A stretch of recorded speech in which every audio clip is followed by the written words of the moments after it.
अब कलियुग नहीं है, सत्ययुग आ रही है। देखो भारत में कितना कथा हो रहा है, राम मंदिर बन रहा है, भव्यता के साथ सारे धर्म क्षेत्र हिंदुओं का फिर अधिग्रहण से निकलने के लिए कार्य शुरू हो रहा है, साधु संत जागृत हो रहे हैं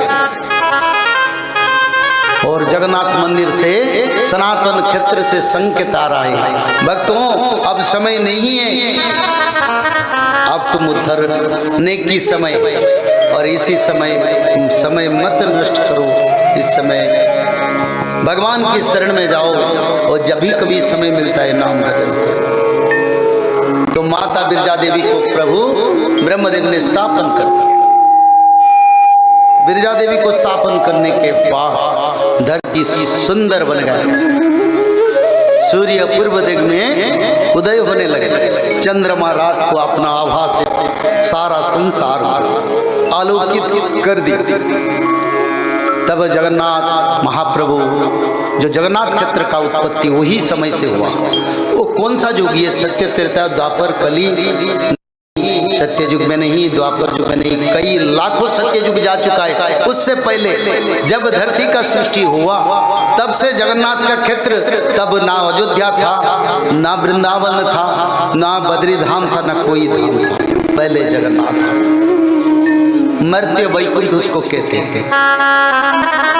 और भगवान आदि विष्णु सनातन की अंश स्वरूप माता महालक्ष्मी और प्रभु महाविष्णु ने इच्छा प्रकट करे, धरती पर एक ऐसे क्षेत्र का निर्माण करे जिस क्षेत्र में मानव को जीव जोनि से मुक्ति मिलेगा, परम तत्व परम गति मिलेगा और किसी को दुख परिताप जम जंत्रणा ना मिले। ऐसे क्षेत्र बनाने के लिए स्वयं प्रभु आदि विष्णु का इच्छा हुआ। तो बड़ी आदर के साथ माता महालक्ष्मी और प्रभु महाविष्णु ने नीलाचल क्षेत्र को निर्माण किया। और माता महालक्ष्मी ने प्रभु को बोले, प्रभु इस क्षेत्र का महिमा क्या है? तो प्रभु बोले, इस क्षेत्र में पंचकोशी के अंदर अगर किसी का भी मृत्यु, कोई भी यहाँ जन्म हुए, उनको जम जंत्रणा कभी नहीं लगेगा, वो सीधा गोलक वैकुंठ जाएगा। बोलिए प्रेम से आनंद कुमार हरि हरि। तो सभी आनंदित हो गए, माँ भी आनंदित हो गए, बहुत आनंद है प्रभु। और ब्रह्मदेव भी भगवान को स्तुति करे, बोले प्रभु मेरा भी इच्छा है, आप ऐसा क्षेत्र निर्माण करें जिससे मानव का शांति, सुरक्षा और मानव का परम गति प्राप्त हो। तो प्रभु ने बोले, ब्रह्मदेव मैंने क्षेत्र निर्माण कर चुका हूं, मैं वहीं पर हूं। वहीं पर नील माधव की रूप से, जैसे भगवान कृष्ण नील वर्ण माधव है और कृष्ण परंपरा को माधवीय परंपरा कहते हैं, जगन्नाथ परंपरा भी माधवीय परंपरा है। तो नील माधव की रूप से साकार ब्रह्म से माता महालक्ष्मी के साथ प्रभु वहीं पर अधिष्ठित हो, पहला मध्य वैकुंठ बन गया।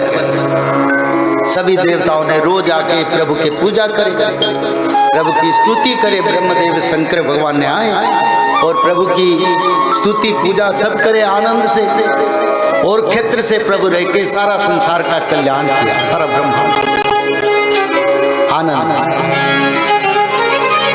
और उसका बाद फिर प्रभु के कई अवतार धरती पर हुआ, जो सारे जगन्नाथ से सृष्टि हुई।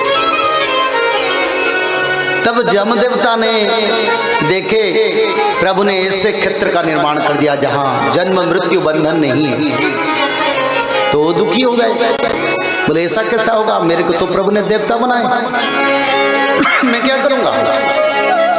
तो आके जमेश्वर महादेव, जगन्नाथ मंदिर की महानदी की समुद्र के किनारे जमेश्वर महादेव, जम देवता ने उस महादेव को प्रतिष्ठा करके वहीं पर शंकर भगवान का आराधना कर। बोले मेरा योग्यता मेरे को मिले। जब शंकर भगवान उसमें संतुष्टि होके बोले तुम प्रभु से प्रार्थना करो, माता महालक्ष्मी से प्रार्थना करो, मैं तुमको आशीर्वाद करता हूं, प्रभु तुम्हारा बात सुनेंगे। तब जम देवता ने माता महालक्ष्मी प्रभु नीलमाधव का स्तुति करे, तब प्रभु बोले देखो ये क्षेत्र मैंने मानव का कल्याण के लिए किया हुआ। तो जम देवता ने बोले प्रभु ऐसा कैसा होगा, और सभी अगर मुक्ति पा जाएंगे तो मैं क्या करूंगा। तो प्रभु बोले देखो इस पंचकोशी का जो सराउंडिंग है, जो अंचल है, जो भूखंड है, उसी भूखंड के अंदर मैं सभी मानव को मुक्ति दूंगा, और तुम्हारा कार्य सारा विश्व में जैसे तुम कर रहे हो ऐसा करो। और माता महालक्ष्मी ने भी यही बोले।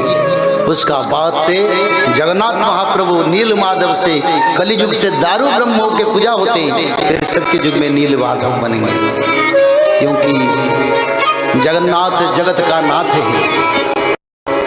आप देखिए ना रोज भगवान क्या करते हैं। ब्राह्मण मुहूर्त पर प्रभु अपना सज्जा त्याग करके प्रयाग में स्नान करते हैं रोज, और प्रयाग स्नान के बाद सीधा प्रभु बद्री धाम को जाते हैं। बद्री धाम में प्रभु का श्रृंगार बनता है, प्रभु वहीं पर भेष होते हैं, और उसका बाद प्रभु चलते हैं बद्री धाम।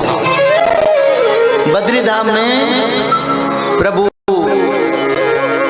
कुछ क्षण के लिए सारा ब्रह्मांड निरीक्षण करते कैसा चल रहा है, मानव का, जीवों का, देवताओं का, जग का, गंधर्वों का क्या क्या स्थिति है। और कुछ समय प्रभु ध्यान में बैठते हैं। उसका बाद प्रभु आते हैं जगन्नाथ क्षेत्र, और जगन्नाथ क्षेत्र में कौन सा समय पहुंचते हैं, करीब 5:30 से 5:30 से 5:30 तक जगन्नाथ क्षेत्र में प्रभु पहुंच जाते हैं, और वहीं पर प्रभु की मंगल आरती होता है। और प्रभु गोपाल बल्लभ भोग, यानी भगवान कृष्ण बाल्यावस्था में जो खा रहे थे पेड़ा, खिचड़ी, लड्डू, वो सब भोजन होता है। और सारे क्षेत्र घुमाओ, कहीं प्रभु अन्न प्रसाद भोजन नहीं करते हैं। कहाँ करते हैं? जगन्नाथ क्षेत्र में करते हैं। 56 प्रकार की भोग प्रसाद खाते हैं प्रभु। जगन्नाथ स्वामी की जय। जिस क्षेत्र को जाओ अन्न प्रसाद नहीं मिलेगा, क्योंकि सनातन क्षेत्र वैकुंठ में प्रसाद मिलता है। वो सब क्षेत्र है, महिमा अनंत है, पर प्रभु वहीं पर है, इसलिए प्रभु वहीं पर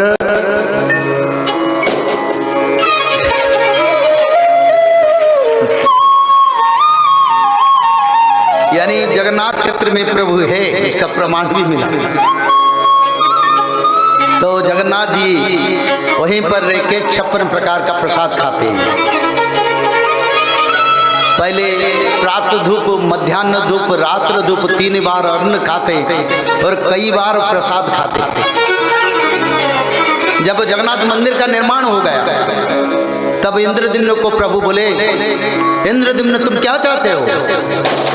जय जगन्नाथ, जगन्नाथ स्वामी की जय।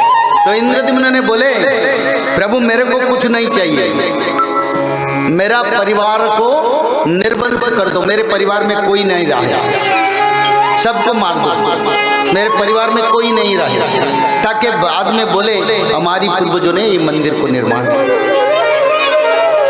प्रभु बोले ठीक है, और कुछ वर मांगो। तो इंद्रद्युम्न ने बोले, प्रभु एक वर मांगो। न क्या? न ब्राह्मण मुहूर्त से प्रभु आप भोजन करेंगे, रात अर्ध तक भोजन करते रहेंगे, कभी आपका हाथ से पानी छूटेगा नहीं, यही वर। और तृतीय विश्व युद्ध के बाद सत्ययुग का आगमन होगा। जो मनुष्य त्रिकाल संध्या, भागवत पठन, माधव नाम भजन करेंगे, वो सत्ययुग का मानव बनेंगे। शाकाहारी बन के त्रिकाल संध्या, भागवत पठन, माधव नाम भजन आप लोग को सत्ययुग का मानव बना देगा।